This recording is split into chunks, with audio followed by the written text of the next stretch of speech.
Good afternoon, everybody, and welcome to this webinar. All right, so this is a webinar about building a data-driven future, so foundational AI and data strategies for the financial services. A little bit about myself. My name's Fadi Dahbar. I'm a delivery leader at Altus Consulting. I'm also a wealth management industry leader, so I have significant experience in delivering data and analytics solutions in the superannuation industry. And this presentation will cover financial services, but also one or two items are going to be wealth management or super specific, just from my experience as well. I've also got 15 years of data and analytics consulting experience as well. And we're going to be covering some industry drivers and key use cases for data analytics in financial services. So basically talking about how data within a solid data platform with the right governance can help an organization achieve its goals. And I'm going to focus on some of the key drivers in the financial services industry. Is not going to be exhaustive because that's quite a long list, but I've picked a couple that I think are quite useful in the industry.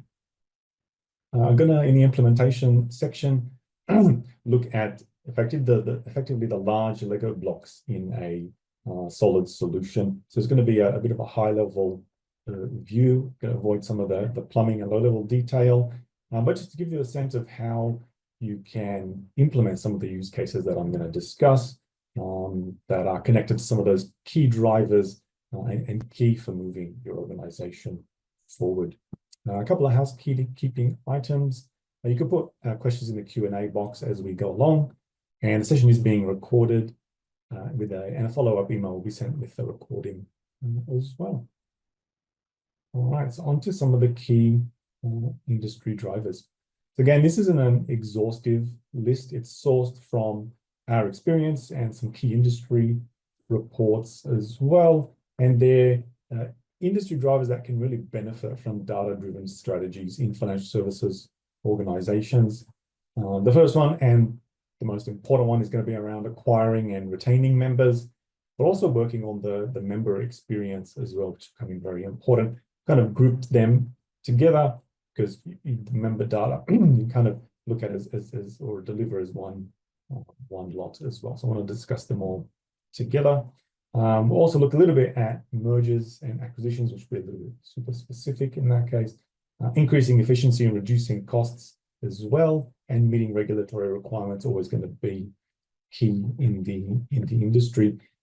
Worth noting though that the first driver there around member acquisition and retention and having a great member experience is going to be key because it doesn't matter how efficient you are. For example, if you don't have many customers, then you're just not going to do well. So I'm going to focus on that in this presentation. So with increasing competition in the financial services market, enhancing your member experience is essential to retain and expand your member base. It's also worth noting that once I've given an organization my data, I shouldn't have to give it to them again. So using it well, using it widely within the organization to make my experience as a customer or member as good as possible is going to be incredibly important. And organizations can differentiate themselves by using customer data to offer personalized guidance, but you can also do useful things like identify, for example, members that are at risk of leaving a super fund, and some other interesting use cases that are to come on the next slide. Again, a little super specific, but there is a big push from the government to improve retirement assistance. For a lot of people, it's a kind of gap, I guess, in the market, and the government is pushing funds to move away from just investing money. And a big part of that is really understanding the members, understanding, getting as much detail as we can about them to try and assist them as best as possible. And finally, improving or keeping a positive brand image is obviously extremely important, and data can be used for that purpose as well. Obviously, with a great experience powered by some great data, quality data, it's going to help with a brand. with the brand's image, but also making sure you effectively stay out of the news. So from a regulatory compliance perspective, data can be quite valuable, and data governance strategies as well can be quite valuable to effectively make sure an organization stays out of the news. We've heard about the Royal Banking Commission. We've heard about in the news app pursuing funds for customer service failures. There are low levels of satisfaction with a number of super funds in the industry. So there is a big opportunities for funds that can get their member experience right to acquire new members, especially given the ease of switching funds these days. And generally with financial services products, ease of switching in general means you're going to have to compete for customers as well. So having high quality, well-governed member data is going to be key. So some use cases in this space, different ways you can leverage your member data. You can use it to improve member communications. You can tailor communications to your members. You can have a next best conversation solution, which is suggesting a next step to a customer. A contact center representative, for example, can suggest it, or they can suggest the next best product or solution that the organization can offer them. So member data is key to powering that. You can track member engagement with data on who's, so you can understand who's engaging with your organization, who's no longer engaging with the organization. And there are a lot of possibilities that can open up from a really rich member data set for member and engagement teams. You can use predictive modeling to identify members that are at risk of leaving your fund or switching products, for example, and you can be proactive instead of reactive in these cases. You can use Gen AI, for example, for sentiment analysis, run over communication the customer has with your organization, just to understand where individual customers or how individual customers feel and if there are any problems in general. And really, the 360 member view, which I'll talk a little bit about through this presentation, is really key to power all these use cases and more. And the opportunities are really endless in this space as well. And you can use the data to really power frontline staff, contact center staff, advice teams, sales teams, etc. So there's a lot to be gained in this area. So another key industry driver, and this one is going to be more super specific, is the mergers and acquisitions.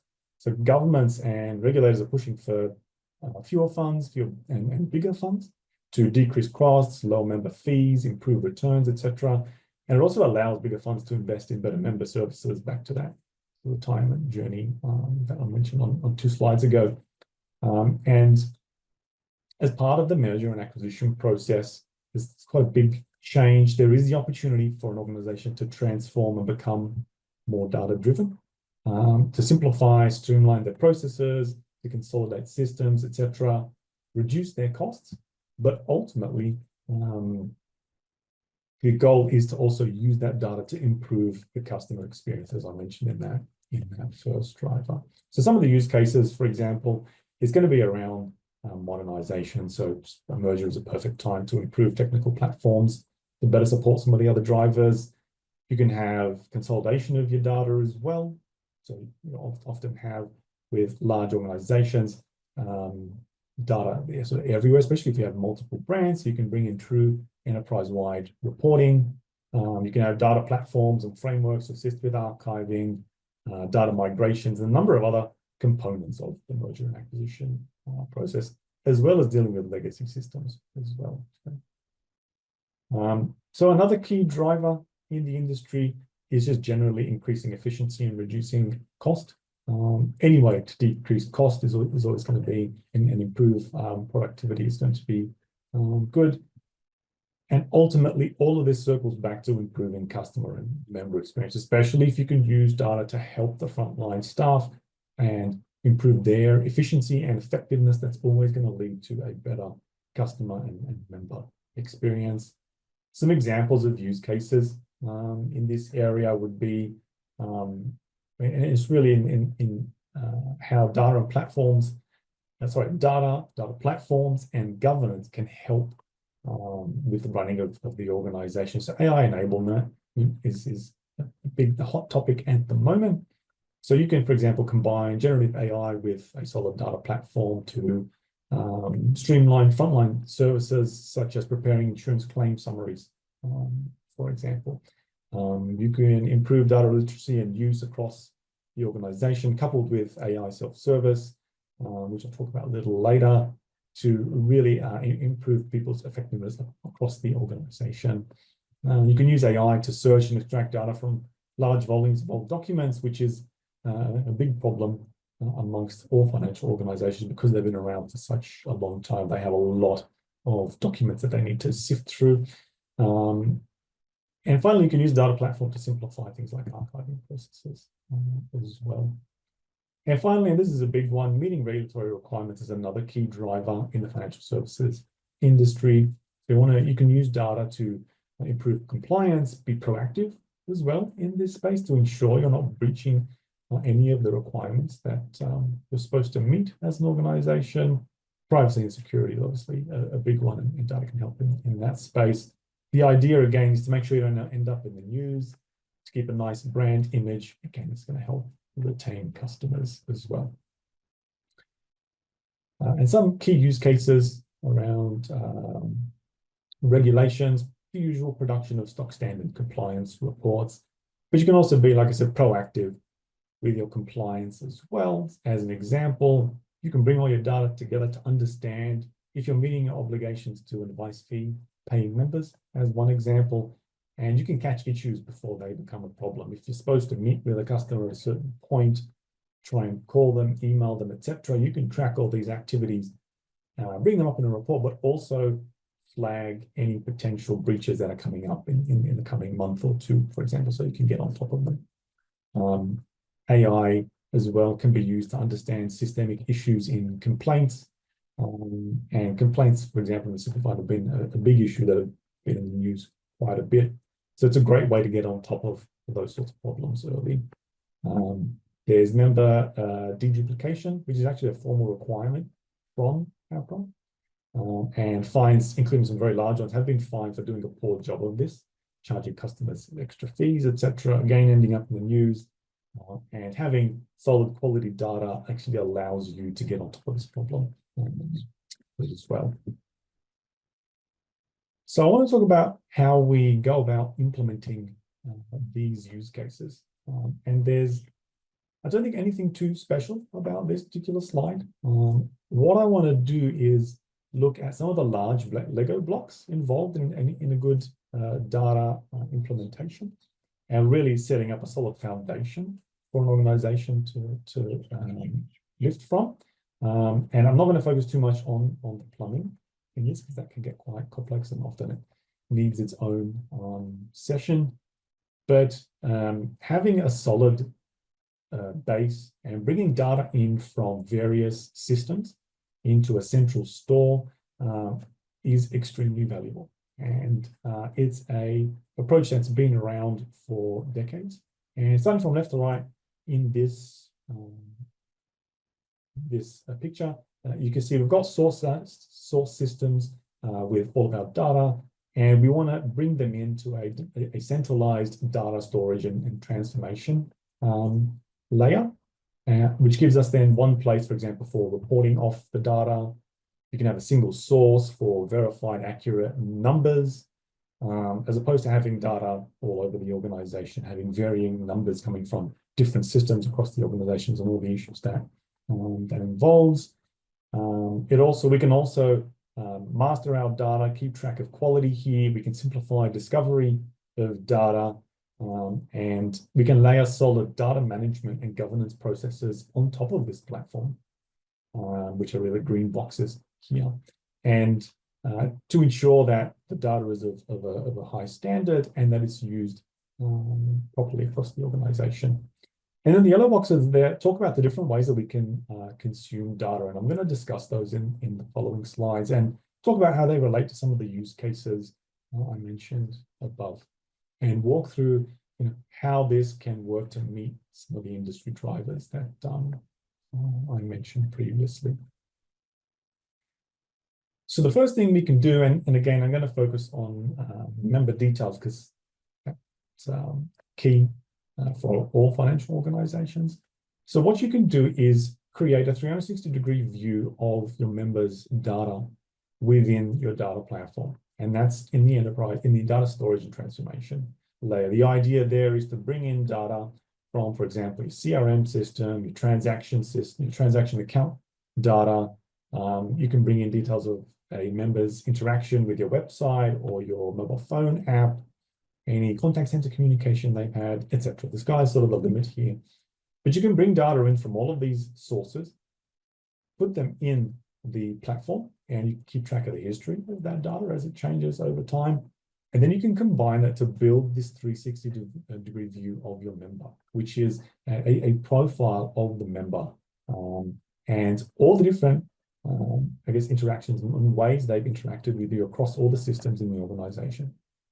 And one of the main things you can do here is actually share this quality member data with other applications across the organization. So as an example, you could feed some of this member data into a campaign system or any system really that's used to communicate with your customer. You can use the data to tailor your communication to your customers and also use it to choose which campaigns would be most appropriate to them based on, for example, their activity or lack of activity on the website or on the app, or lack of transactions in their accounts, etc., and use that to trigger campaigns that can then encourage them to use your services. You can share this data into, for example, a financial planning solution to then power a financial planner's discussion with the clients that they're advising. And again, because this is quality, well-managed, well-governed data, the financial planner can accurately use that to help the customer provide the best advice. It also reduces a lot of time and effort as well. I mentioned before, you can have next best conversations with in the call centers. And again, this member view can be fed into those solutions to power those conversations and those suggestions as well. Overall, as you share this quality data around the organization, it's going to allow you to engage better with your members, have a more satisfied member, and ultimately retain members as well. It is worth noting that in super funds and financial services, financial service organizations, a number of them have been receiving awards recently for their customer service because they've gone out of their way to invest heavily in the member experience, realize that you need quality data to power all the different pieces of that experience and to help retain the members as well. They've invested heavily in that, and it's reaped benefits for them in the long term. And it's something that all organizations, I think, should invest in moving forward. So another way that you can consume this data and use this data is just your typical reporting, your dashboards and reports that we're all familiar with. You can report on, for example, member activities, member joining, member leaving, interactions with call centers, etc. But like I mentioned before, you can also be proactive with some of your reporting, especially around compliance requirements. If you're supposed to take certain actions and you haven't, then these can be fed into dashboards and reports to make sure any potential breaches of regulations are flagged so that you can get on top of them before they become an actual issue. And having that clean base of data makes tracking for regulatory reporting much easier. Another interesting way of consuming the data is to push some of the member data into machine learning models. And you can use it to identify, for example, members and or customers that are at risk of leaving or switching accounts or dropping your products, etc. So, for example, you could take transaction data for a member, all the interactions they've had with the various platforms that are made available in the member view, details of their complaints, any support calls they've made. You could analyze sentiment of those calls as well using AI, which we'll discuss in a minute. You can feed all of that into a machine learning model, and it will actually tell you which members are actually at high risk of leaving. And again, this allows you to be proactive You could feed this data, for example, into a campaign management solution or some sort of journey management solution that can start to engage with the member. Remember, disengagement or customer disengagement can often be a problem and an indicator of a member that's going to leave. So you can identify this early, for example, and then find ways to re-engage with them. This then again allows us to provide a better customer experience as well, and get on top of any issues we're seeing early. You can also feed this data into AI solutions. So I mentioned, for example, Gen AI for sentiment analysis. You can take call transcripts, emails, survey responses, any sort of free text or anything that can be any audio that can be transcribed, and to use generative AI to run sentiment analysis over it. And it can, for an individual customer, flag potential issues that need to be rectified, but it can also scan all calls that are coming in and identify key themes that are appearing, again, allowing you to be more proactive in catching issues as early as possible. Generative AI can also be used to, for example, prepare customer summaries. So for an insurance claim, for example, there's a fair bit that goes into that. If you have all that data available, you can actually use Gen AI to put that into a cohesive summary that can help frontline staff and just make their lives much easier, improving their efficiency as well. And just in general, a data platform is a great place for AI because it's a place that contains all the data from all your key sources. Right? We're bringing the data into one spot anyway. We're governing it well. We're checking the quality. We're really on top of it. So plugging artificial intelligence tools right into that great source of quality member data is a great option. Yeah, it can be very, very effective. And finally, you can open up your quality, well-governed data for self-service analytics across the organization. So to end users really across the organization. One thing you can do now as well is actually plug in an AI assistant to help less knowledgeable users or people who just aren't comfortable necessarily with all the technology to actually help them make the most of the data. And this can obviously improve their own efficiency, help them answer questions on their own, run their own analysis, and really start to dig into some of that member data that's you've made available to them. Like I mentioned, AI assistants can help novice users especially. When you couple that with some good training and some guidance, you kind of set up a really good positive feedback loop, therefore, to kind of empower the users and end users across the organization to use and leverage the data that you've got available and to see what they can learn from that and to help them in their jobs as well. Other cases as well in this space, you can use AI to help an end user, for example, search through large volumes of documents and extract data from those documents as well. This can be quite important from a regulatory compliance perspective, but also just to make life much easier, because a lot of financial services organizations have a very large ocean of documents available, especially those that have been around for a very, very long time. And it can be extremely difficult to get on top of all of them if they haven't all been digitized. If they haven't all been digitized or in some way had the metadata in them or the data in them somehow pushed into a spot that is easy to query.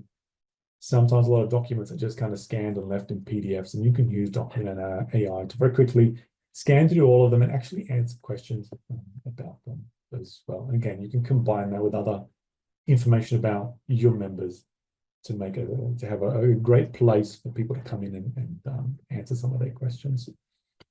And finally, having this sort of solid base of data within your organization is going to reduce costs and just improve efficiency by empowering people to access their data on their own and just disseminating the data through their organization.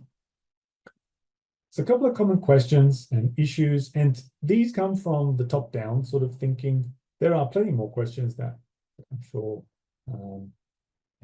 have been asked about sort of the use cases I've mentioned, the solutions that I mentioned, but these are some key ones that I wanted to just discuss. So, is centralization mandatory?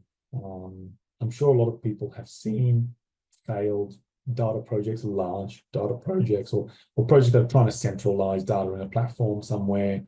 There's discussion around approaches like data mesh, virtualization, etc., that try to solve some of these problems without centralizing. And why can't I use Excel is always a good one as well. There's also a lot of pressure to deliver quickly and to leverage AI quickly, especially in today's day and age. Again, why would I spend a lot of time trying to centralize when I really have all this pressure on me to deliver quickly as well? And that's something that I'm going to talk about. So I've got some solutions on the next slide, but just on the centralization question, it's not about there being one perfect solution. A centralized data platform won't solve all problems, but it can solve quite a few problems by having it there. And not having a centralized store with quality governed data, the downsides of that far outweigh, the positives of having that centralized store far outweigh any disadvantages caused by having to put it together. It's not easy necessarily to do. And with the right design, you can actually support a centralized data platform, but also allow innovation to occur across the business. And I'll talk about that a little bit more in a minute. Another potential issue that comes up is with organizations that have little or no governance, low data literacy. They're immature in the data or the data governance space. Typically, it's more in the data governance space that we see. And with that particular problem, the solution is really to understand that becoming data-driven and increasing maturity is a process. Can't sort of boil the ocean and just try to improve data governance processes or maturity or uptake across the organization. You can't make everybody data literate overnight, and understanding that there's a big change management piece that has to take place alongside this is extremely important. And it's a bit more like steering a large ship versus sort of maneuvering on a jet ski. Trying to implement some of these foundations so you can plug AI in, for example, it does take time. And having the right governance, it takes time, but it's an investment as well. And also worth noting on the governance piece as well, that with the introduction of governance, there's going to be a lot of regulation coming around AI, and having an AI governance framework alongside a data governance framework is going to be extremely important so that you can get the most out of AI, again, plugged into your solid data platform without introducing risks unnecessarily into this organization. And the regulatory body is going to be on top of this at the moment. They've already released a number of papers on this topic. So this is something that also needs to be brought under control. So looking at governance is going to be extremely important to be able to leverage these solutions in the future. Some other things around solutions to help with, I guess, the effort required for setting up the foundation, wanting to move quickly and be able to deliver value quickly as well. For me, one of the best things that you can do is have a metadata-driven extract and load framework. For me, that's the gold standard for data platforms. And so we at Altus, for example, have Altida as our metadata-driven platform or framework. And it really allows you to focus on coding business logic. It automatically conforms to industry best practice. It has some data quality extensions. It can be used to simplify archiving, for example, and mergers and acquisitions. And ultimately what it's trying to do in that image on the right-hand side there is really eliminate all the unnecessary repetitive coding that we used to have to do. If you wanted to load 10 tables, you used to need 10 pipelines, but that's no longer the case with with these frameworks. And that really means that you can move fairly quickly when setting up a data platform. A solid foundation as well in the data space can cater for quality centralized data, but also quick development and innovation and you may have heard about Speed 1 and Speed 2 analytics. But what you could try and do when you're setting up the centralized data platform, one is to have a metadata-driven framework to really allow for a focus on delivery and less on unnecessary coding. But also what you could do is allow for spaces within the platform for innovation to take place. And there are various ways that you can set this up. And the idea is to not hamper innovation and not make people feel like, oh, well, I have to go and start my own little data warehouse here on the side. The design of the platform and the solution and the governance as well can actually help stop that from happening and help or improve actually innovation across the organization using that high quality data that you've made available through your data platform, through the governance, etc. And that's something that we're more happy to talk to you about. Data quality, again, allows for speed once it's put in place. Once you have good data and people learn to trust it, then again, they can use that data to take it away and innovate and come up with new ideas and new ways to use it. And once you plug in AI tools on top of the quality data set, the possibilities are really endless in there. So investing in data quality is going to be incredibly important. And one thing as well, in terms of trying to make the most of or trying to effectively implement some of these solutions again to meet some of these use cases, improve member experience, is to look at executive buy-in. Nothing, no tool or technique will ever beat sort of executive and organizational buy-in to a solution. And that, from personal experience as well, is really the best way to then take some of these ideas and improve them. The best solutions aren't the ones with the best plumbing, with the most efficient technology underneath. It's actually with the best buy-in and then best designs to really cater to the needs of the organization. And that's a bit of advice I wanted to share there as well. So just to wrap up, we've discussed some of the key industry drivers in the financial services industry that can benefit from data strategies. Spoken about how a data platform with quality governed data can open up a lot of opportunities to increase efficiency, meet regulatory requirements, assist with mergers and acquisition, but most importantly, to acquire and retain members, which is really the #1 goal for a financial services organization. And that's it from me. Just a reminder, the session is being recorded, so you can review all the content at your leisure. We will send a link out afterwards, but happy to take any questions you might have. I'll just pick up the Q&A screen.